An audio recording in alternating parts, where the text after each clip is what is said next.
പശ്ചിമേഷ്യയിൽ യുദ്ധം കനക്കുമ്പോൾ ഇറാനിലും ഗൾഫ് രാജ്യങ്ങളിലുമായി കുടുങ്ങിക്കിടക്കുന്ന ഇന്ത്യൻ പൗരന്മാരെ സുരക്ഷിതരായി നാട്ടിലെത്തിക്കാൻ ഊർജിത ശ്രമവുമായി കേന്ദ്ര സർക്കാർ. വ്യോമപാതകൾ ഭാഗികമായി അടച്ചതും വിമാനങ്ങൾ റദ്ദാക്കിയതും പ്രവാസികളെ ആശങ്കയിലാക്കുന്നുണ്ടെങ്കിലും ബദൽ മാർഗങ്ങളിലൂടെ സർവീസുകൾ പുനഃസ്ഥാപിക്കാനുള്ള ശ്രമം തുടരുകയാണ്.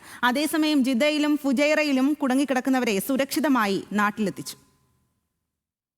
പശ്ചിമേഷ്യയിലെ സംഘർഷത്തെ തുടർന്ന് വിവിധയിടങ്ങളിൽ കുടുങ്ങിക്കിടക്കുന്ന ഇന്ത്യൻ പൗരന്മാരെ നാട്ടിലെത്തിക്കാനുള്ള ശ്രമത്തിലാണ് കേന്ദ്ര സർക്കാർ. ഓപ്പറേഷൻ സങ്കൽപ്പിന്റെ ഭാഗമായി പ്രത്യേക കപ്പലുകൾ അയച്ചതിന് പിന്നാലെ 58 വിമാനങ്ങൾ കൂടി സർവീസ് നടത്തുമെന്ന് കേന്ദ്ര സർക്കാർ അറിയിച്ചു. ഇതിൽ 28 സർവീസുകൾ കേരളം, ചെന്നൈ, ഹൈദരാബാദ് എന്നീ നഗരങ്ങളിലേക്കാണ്. വൈഡ് ബോഡി വിമാനങ്ങൾ ഉപയോഗിച്ച് ദുബായ്, ജിദ്ദ എന്നിവിടങ്ങളിൽ നിന്ന് നാളെ എയർ ഇന്ത്യ പ്രത്യേക സർവീസ് നടത്തും. മദീന, മസ്കറ്റ്, ജിദ്ദ എന്നിവിടങ്ങളിൽ നിന്നും റെഗുലർ സർവീസ് ഇന്ന് വൈകിട്ടോടെ പുനരാരംഭിക്കും. ഇതിനിടെ ജിദ്ദയിൽ നിന്നുള്ള ഇൻഡിഗോ പ്രത്യേക സർവീസിൽ 200 പേരെ നാട്ടിലെത്തിച്ചു. UAE ഫുജൈറയിൽ കുടുങ്ങിയവരുമായുള്ള പ്രത്യേക വിമാനം പുലർച്ചെ 4:30 നെടുമ്പാശ്ശേരിയിലെത്തി. കുട്ടികൾ ഉൾപ്പെടെ 186 യാത്രക്കാരാണ് സുരക്ഷിതരായി കൊച്ചിയിലെത്തിയത്. യാത്രക്കാരിൽ നടി സ്വാസികയും നടൻ ലാലും ഉണ്ടായിരുന്നു. We are from other countries, definitely they will get little panic. Otherwise situation is okay, normal there, people are working. The government is supporting the people, so everything is all right. വ്യോമപാതകൾ അടച്ചതിനാൽ ബദൽ പാതകളിലൂടെ സർവീസുകൾ പുനഃസ്ഥാപിക്കാൻ വേണ്ട നടപടി കേന്ദ്ര സർക്കാർ സ്വീകരിക്കുന്നുണ്ട്. Ticket നിരക്ക് തടയുമെന്നും വ്യോമയാന മന്ത്രാലയം ഉറപ്പു നൽകി.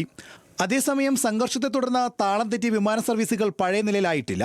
കൊച്ചിയിൽ നിന്ന് ഇന്ന് പുറപ്പെടേണ്ടിയിരുന്ന 39 വിമാനങ്ങളും കൊച്ചിയിലേക്ക് എത്തിച്ചേരേണ്ടിയിരുന്ന 49 സർവീസുകളും റദ്ദാക്കി. യാത്രയ്ക്ക് പുറപ്പെടും മുമ്പ് സർവീസുകൾ ഉണ്ടോ എന്ന് യാത്രക്കാർ ഉറപ്പുവരുത്തണമെന്നാണ് വിമാന കമ്പനി അധികൃതരുടെ നിർദ്ദേശം. മസ്കറ്റിൽ നിന്ന് എയർ ഇന്ത്യ എക്സ്പ്രസ് 2 സർവീസുകൾ ഷെഡ്യൂൾ ചെയ്തിട്ടുണ്ടെങ്കിലും സർവീസ് നടത്തുമോ എന്നതിൽ അനിശ്ചിതത്വം തുടരുകയാണ്. കരിപ്പൂർ ഗൾഫ് മേഖലയിലേക്കുള്ള 40 വിമാന സർവീസുകൾ ഇന്ന് റദ്ദാക്കി. 2 വിമാന കമ്പനികൾ മുടക്കമില്ലാതെ ഇന്നും സർവീസ് തുടരുന്നു. റിയാദിൽ നിന്ന് കരിപ്പൂരിലേക്കും തിരിച്ചുമുള്ള ഫ്ലൈനാസും മസ്കറ്റിൽ നിന്ന് വന്ന തിരിച്ചുപോയ സലാം എയറുമാണ് ഇന്ന് സർവീസ് നടത്തിയത്. തിരുവനന്തപുരം വിമാനത്താവളത്തിൽ നിന്നും ഇന്നും സർവീസ് നടത്തേണ്ട 31 വിമാനങ്ങളാണ് റദ്ദാക്കിയത്. ഇതിൽ 16 എണ്ണം തിരുവനന്തപുരത്തേക്ക് എത്തുന്നതും 15 എണ്ണം തിരുവനന്തപുരത്ത് നിന്ന് പുറപ്പെടുന്നതുമാണ്. News desk, news Malayalam.